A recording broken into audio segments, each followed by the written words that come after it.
I joined Twitter almost 9 years ago. And let me tell you, it was pretty different back then. Back then, it was almost like a safe space. You could share your thoughts with the world and be yourself, and if you were lucky, maybe make a few friends. And when I moved to DC in 2012, I'd say it was pretty much the same. And in fact, I stumbled across this community of other single ladies on Twitter slogging through the DC dating scene. And I followed them, and they followed me back, and we became Twitter friends.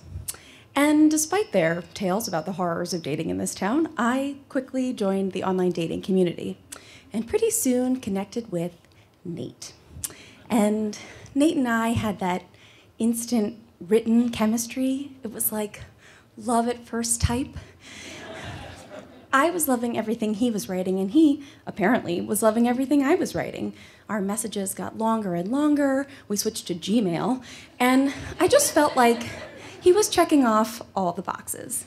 Cute, smart, funny, check, check, check. Loves to cook, Jewish, not too Jewish.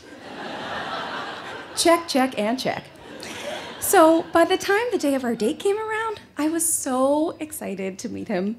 I was also so nervous to meet him. I was so nervous that I burned my hand on my flat iron while getting ready, and I locked my car keys inside of the house while flailing to get out the door. This made me incredibly late, which made me more nervous, and I told him I was gonna be late, but I was still pretty late. So by the time I finally got to the bar, right before I walked inside, took a deep breath, because I was about to meet possibly the man of my dreams.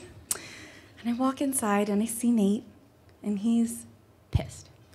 So I go over and I give him a big hug, and I just try to charm him and smooth things over because I want to get to know this guy so much. Unfortunately, there was zero chemistry between us. I had no desire for him to kiss me, and our conversation was awkward and boring. We straight up ran out of things to talk about. At one point he goes, "So, what's your favorite color?" "Yellow," I said. "What about you? What's your favorite color?" "Gray." On that note, we got the check, and he did not offer to pay, so we split the check. And we went our separate ways.